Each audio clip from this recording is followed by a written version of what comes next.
और important MCQs जो बनते हैं उन सभी को हम डिटेल में इसके बारे में पढ़ेंगे। तो आइए शुरू करते हैं। तो राइल्स ट्यूब या नेजोगैस्ट्रिक ट्यूब, तो इसका कंप्लीट अगर नाम देखें तो नेजो गैस्ट्रिक और ट्यूब नाम से ये बना है। तो naso means nose, gastric means stomach और ट्यूब मीन्स ट्यूब। तो मतलब एक ऐसी ट्यूब जो कि नोज के थ्रू होते हुए स्टोमक तक जाती हो, वह होती है राइल्स ट्यूब या नेजोगैस्ट्रिक ट्यूब, जो कि नाक के थ्रू हम स्टोमक में एंटर करते हैं। तो यह दो पर्पज़ के लिए काम में ली जाती है, या तो स्टोमक में कुछ इंसर्ट करने के लिए या फिर मतलब फीडिंग करवाने के लिए, जिसको हम गैस्ट्रिक गवाज बोलते हैं, या फिर वहाँ से कुछ विड्रॉ करने के लिए, जिसको हम गैस्ट्रिक लवाज बोलते हैं। तो गैस्ट्रिक गवाज और गैस्ट्रिक लवाज दो चीज़ों के लिए यह काम में ली जा सकती है। जैसे कि आप यहाँ पे देख सकते हैं, टू गिव फीडिंग और न्यूट्रिशन गैस्ट्रिक गवाज, और फॉर इरिगेशन और टू डू सक्शन गैस्ट्रिक लवाज। ये देख लीजिए ट्यूब, और इसके पार्ट आप देख लीजिए, और साथ में इसकी लेंथ याद रखने वाली बात है, इम्पोर्टेंट एमसीक्यू है। 105 सेंटीमीटर, 105 सेंटीमीटर ये लंबी होती है। तो इसके अगर आप टिप पे देख रहे हैं तो एक ब्लू कलर में आपको यहाँ पे 3 राउंड बॉल जो है, मेटल बॉल्स आपको शो होंगी, जो कि रेडियो ओपेक होती है। रेडियो ओपेक मीन्स जब आप एक्सरे करते हैं तो इसका प्लेसमेंट जो है वो आप इसके थ्रू पता कर सकते हैं कि राइल्स ट्यूब एक्चुअल में किस लोकेशन पे है। तो यह इसका इम्पोर्टेंट यूज होता है। यहाँ पे अब इसका कलर कोड देखिए आप। तो कलर कोडिंग के लिए एक मैंने शॉर्ट फार्मूला बनाया है, बीबी वाइट गोरी वॉयलेट। बीबी जो है वो दिन में 5 रंग बदलती है, तो उसी के ये बेस पे ये फार्मूला है, बीबी वाइट गोरी violet. B for blue, B for black, white for white, G for green, O for orange, R for red, Y for yellow और वॉयलेट। तो इसमें मोस्ट कॉमन जो यूज़ करते हैं हम अडल्ट में वो होता है ग्रीन और ऑरेंज, मीन्स 14 एंड 16 फ्रेंच का जो है राइल्स ट्यूब वो हम मोस्ट कॉमन यूज़ करते हैं। जबकि बच्चों में जो है वो 8 फ्रेंच का मोस्ट कॉमन यूज़ करते हैं, 6 to 8 फ्रेंच, और एडोलेसेंट में 10 to 12 फ्रेंच। तो ये इसका कलर कोड है। तो बाई चांस हो सकता है जिस हिसाब से आजकल क्वेश्चन आ रहे हैं एग्ज़ाम में, तो इनमें से कलर कोडिंग आपसे पूछी जा सकती है, या फिर इमेज दे के वो पूछ सकते हैं कि इसका फ्रेंच आप बताइए। तो बीबी वाइट गोरी वॉयलेट ये इसका शॉर्ट फार्मूला है, तो प्लीज़ सभी याद रखिएगा। अब ये इसका साइज़ है, अडल्ट में 16 से 22 फ्रेंच यूज करते हैं, लेकिन 16 से 22 में भी मोस्ट कॉमन जो है वो 16 यूज करते हैं। एडोलेसेंट में हम यूज कर सकते हैं 10 to 14 फ्रेंच, और चाइल्डहुड में 4 to 10 फ्रेंच। और ये एमसीक्यूज जो हैं वो एम्स के एग्ज़ाम में बहुत बार आए हुए हैं। तो ये इसका साइज़ है अकॉर्डिंग टू एज। अब बात आती है कि इसको किस पोजीशन में हम इंसर्ट करवाते हैं बॉडी में। तो आप ये पोजीशन पहचानिए, हालांकि मैंने लिखा नहीं है यहाँ पे कौन सी पोजीशन में एंटर करवाते हैं, आगे ज़रूर लिखा है। तो आप इस पोजीशन को अगर पहचानते हैं तो ये हाई फाउलर पोजीशन है। High Fowler means 60 to 90 degree. तो यहाँ पे जब हेड आगे फॉरवर्ड होता है तो ईसोफेगस जो है वो कंप्लीट ओपन होती है और एपिग्लोटिस बंद होता है, तो ये इजीली इंसर्ट हो जाती है। तो इसकी मोस्ट कॉमन पोजीशन जो है वो है हाई फाउलर, और ये बहुत इंपॉर्टेंट एमसीक्यू है। फिर बात करते हैं इसके मेजरमेंट की। इसको जब इंसर्ट करवाते हैं तो इसको मेजर कहाँ से कहाँ करते हैं। तो आप सबको पता होगा कि टिप ऑफ नोज जो है अपना, वहाँ से लेके ईयर लोब जो है वहाँ तक मेजर करते हैं पहले, और फिर वहाँ से ईयर लोब से हम जिफोइड स्टर्नम का जो प्रोसेस है वहाँ तक हम इसको मेजर करते हैं। और मेजर करवाने के बाद भी हम 5 to 10 सेंटीमीटर इसको एक्स्ट्रा इंसर्ट करवाते हैं। तो मेजरमेंट हमेशा ध्यान रखिए, tip of nose to ear lobe and then ear lobe to xiphoid process of sternum. तो यह इसका मेजरमेंट का तरीका है। अब राइल्स ट्यूब इंसर्ट करवाने के लिए हमें कुछ इक्विपमेंट चाहिए, मटेरियल चाहिए। वो क्या क्या चाहिएगा? सबसे पहले तो ट्यूब चाहिएगी, उसके बाद ग्लव चाहिए, उसको लुब्रिकेट करने के लिए लिग्नोकेन जेली या फिर वाटर सोल्यूबल जो भी जेली आती हैं वो हम सभी यूज कर सकते हैं। फिर इसको चेक करने के लिए 10 cc सिरिंज चाहिए, एक बावेल चाहिए उस जिसमें कि पानी हो, किडनी ट्री चाहिए, हमें पीएच पेपर चाहिए, और अगर सिरिंज अगर एयर से हम इसको फ्लश करके और अगर चेक करेंगे तो स्टेथोस्कोप चाहिए, और साथ में जो मटेरियल जो गैस्ट्रिक कंटेंट आएगा उसको इकट्ठा करने के लिए बाइल बैग चाहिए, ड्रेनेज बैग चाहिए, और साथ में इसको क्लैम्प करने के लिए ट्यूब क्लैम्प चाहिए, और ट्यूब को फिक्स करने के लिए ट्यूब फिक्सेटर जो है वो हमें चाहिए। अब आपके सामने ये स्टेप्स ऑफ इंसर्शन की कुछ स्टेप्स यहाँ पे दी गई हैं कि सबसे पहले हम पेशेंट को हाई फाउलर पोजीशन में मेंटेन करेंगे, और फिर हम जो अपने ट्यूब है उसको हम मेजर कर लेंगे, जो कि अपना मेजरमेंट रहेगा टिप ऑफ नोज से ईयर लोब, और फिर ईयर लोब से स्टर्नम के जिफर्ड प्रोसेस तक हम उसको मेजरमेंट कर लेंगे। मेजरमेंट करने के बाद उसको वाटर सोल्यूबल जेली से लगभग 10 सेंटीमीटर उसको लुब्रिकेट करना है, और लुब्रिकेट करने के बाद जब हम इंसर्ट करते हैं तो पेशेंट को सबसे बड़ी इम्पोर्टेंट जो चीज़ है वो ये है कि उसको निगलने के लिए बोलना है। Ask the patient to swallow. जैसे जैसे हम इंसर्ट करेंगे तो पेशेंट को ये कहिए कि आप इसको साथ में निगलते रहें, जैसे हम खाना खाते हैं या फिर पानी पीते हैं। फिर सबसे इम्पोर्टेंट बात है कि हम इसको मोस्टली कौन से जो नोस्ट्रिल है उससे एडमिनिस्टर करते हैं, इंसर्ट करते हैं, तो वो राइट आंसर है लेफ़्ट, मोस्ट कॉमन लेफ़्ट। हालांकि ऐसा नहीं है कि हम राइट में कभी भी नहीं इंसर्ट कर सकते, बिल्कुल कर सकते हैं, लेकिन मोस्ट कॉमन लेफ़्ट जो नोस्ट्रिल है वो यूज़ करते हैं। और इसका रीज़न ये है कि अपना जो राइट नेजल सेप्टम जो है वो मोस्टली डेविएटेड रहता है, इस वजह से हम लेफ़्ट नोस्ट्रिल जो है उसको प्रीफर करते हैं।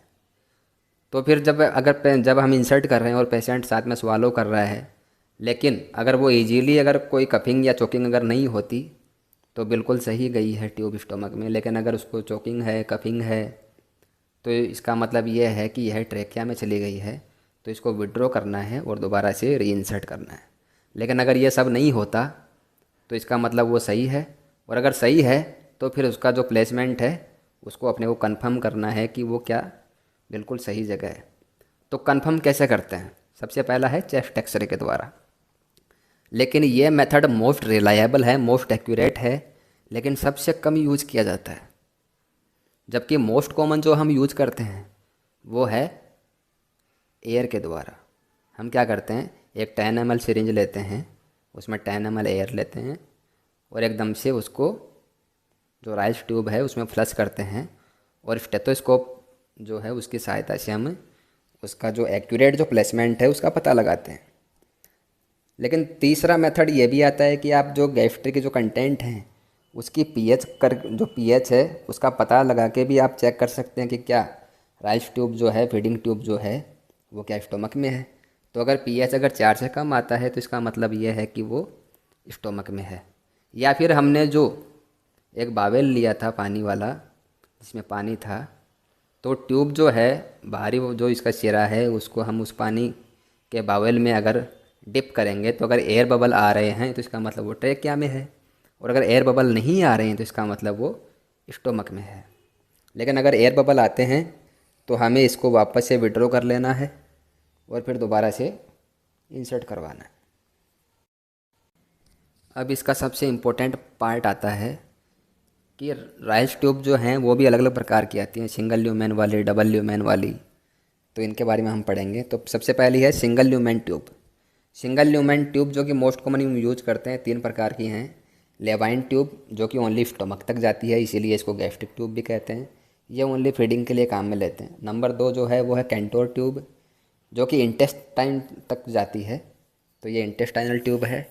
और तीसरी है इवाल्ड ट्यूब, ये भी ओनली स्टमक तक जाती है, लेकिन लेवेन जो ट्यूब है वो ओनली फीडिंग के लिए हम यूज़ करते हैं, जबकि इवाल्ड जो है वो गैस्ट्रिक एस्पायरेशन या फिर गैस्ट्रिक सक्शन के लिए हम काम में लेते हैं।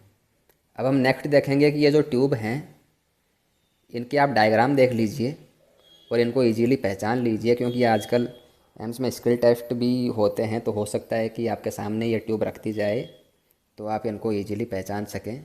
तो सबसे पहले देखो ये है लेवाइन ट्यूब, जो आपने मोस्ट कॉमन देखी होगी, सक्शन की तरह आती है, ओनली सिंगल ल्यूमेन वाली होती हैं। नंबर 2 आती है कंटोर ट्यूब। तो कंटोर ट्यूब के एक एंड पे बैलून होता है, तो आप इसको ईजीली पहचान सकते हैं। और नंबर 3 जो है, उसमें जैसे कि बीपी जो कफ आता है, तो उसका जो पंप नहीं आता जो जिससे कि अपन उसको इन्फ्लेट करते हैं, तो वैसा एक पंप आता है इवाल्ड ट्यूब के बीच में, जिसको हम प्रेस करके और गैस्ट्रिक कंटेंट जो है उससे सक्शन करते हैं। नेक्स्ट आता है डबल ल्यूमेन ट्यूब। तो डबल ल्यूमेन ट्यूब जो है उसमें हम क्या करते हैं कि एक जो पोर्ट है उससे तो हम बैलून इन्फ्लेट करते हैं, और नेक्स्ट जो पोर्ट है उससे हम सक्शन करते हैं, एस्पायरेट करते हैं। तो इस ट्यूब का नाम है Miller abode tube, Miller abode tube. और यह डायग्राम आपके सामने है, अच्छे से देख लीजिए, हो सकता है आपके कभी काम आए स्किल टेस्ट वगैरह में।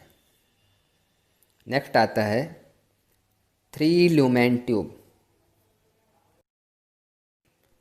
3 ल्यूमेन ट्यूब, तो 3 ल्यूमेन ट्यूब जो हैं ये अगर ईसोफेजियल अगर ब्लीडिंग अगर साथ में प्रेजेंट होती है तो इस दौरान हम काम में लेते हैं। तो इसमें होता ये है कि मतलब आम के आम गुठलियों के दाम, ये जो आप देख रहे हैं बड़े वाला जो बैलून है वो ईसोफेगस में इन्फ्लेट होता है, ये छोटे वाला जो बैलून उसके आगे है वो स्टोमक में इन्फ्लेट होता है, और थर्ड जो है उससे अपन ये जो टिप जो है यहाँ पे एक ओपनिंग होती है जिससे कि अपन सक्शन करते हैं। तो 3 ल्यूमेन ट्यूब जो मोस्ट कॉमन जो यूज होती है या फिर जो हम काम में लेते हैं उसका नाम होता है संगस्टन ब्लैकमोर ट्यूब। तो इसके 3 पोर्ट आप याद रखिए। 3 पोर्ट जो हैं उसमें एक होता है इसोफेजियल बैलून इन्फ्लेट करने के लिए, दूसरा होता है स्टोमक जो बैलून है उसको इन्फ्लेट करने के लिए, और तीसरा जो होता है वो होता है सक्शन करने के लिए, सक्शन पोर्ट होता है नंबर 3। अब अगर इससे आगे बढ़ें तो एक ट्यूब और है जिसमें कि 3 के बजाय 4 पोर्ट होते हैं। तो इसमें 3 पोर्ट तो वही हैं जिसमें कि 3 ल्यूमेन वाले में थे, मीन्स संगस्टन ब्लैकमोर ट्यूब में थे। इसमें एक पोर्ट और होता है एक्स्ट्रा, और वो पोर्ट होता है ईसोफेजियल सक्शन के लिए। मीन्स जो ईसोफेगस वाला जो बैलून था उसके ऊपर एक ओपनिंग और होती है कि ईसोफेगस में जो सिक्रेशंस आ गए हैं उनको भी हम साथ में सक्शन कर पाएँ, एस्पायरेट कर पाएँ। तो ये जो ट्यूब है इसका नाम होता है मिन्सोटा ट्यूब। तो मिन्सोटा जो ट्यूब है उसमें इसमें जो पोर्ट हैं वो होते हैं 4। तो एक हो जाएगा ईसोफेजियल सक्शनिंग के लिए, एक हो जाएगा ईसोफेजियल इन्फ्लेशन के लिए, एक हो जाएगा स्टोमक इन्फ्लेशन के लिए, और एक हो जाएगा गैस्ट्रिक सक्शन के लिए। तो इसमें जो पोर्ट हैं वो होते हैं 4, एक एक्स्ट्रा होता है संगस्टन ब्लैकमोर ट्यूब के बजाय। और ये इसका डायग्राम है, तो आप इसको इजीली प्लीज़ याद रखिए सभी, और इसके पोर्ट जो हैं वो याद रखिए। अब हम डिस्कस करेंगे कि जो राइल्स ट्यूब है इसको कौन सी कंडीशन में इंसर्ट करना चाहिए, कौन सी कंडीशन में इंसर्ट नहीं करना चाहिए, मीन्स इसके इंडिकेशन, कॉन्ट्रा इंडिकेशन, और इसके जो कॉम्प्लिकेशंस हैं वो भी डिस्कस करेंगे, और साथ में इसके इम्पोर्टेंट जो की फीचर्स हैं अलग से वो भी। तो इम्पोर्टेंट की फीचर में ये है कि हम हर फीड से पहले स्टोमक में कितना वॉल्यूम पड़ा है वो चेक करते हैं। तो रेसिडुअल वॉल्यूम जो है उसको मेज़र करके ही हमें फीडिंग करवानी है। अगर रेसिडुअल वॉल्यूम अगर 100 ml से ज़्यादा है तो फीड नहीं करवाना।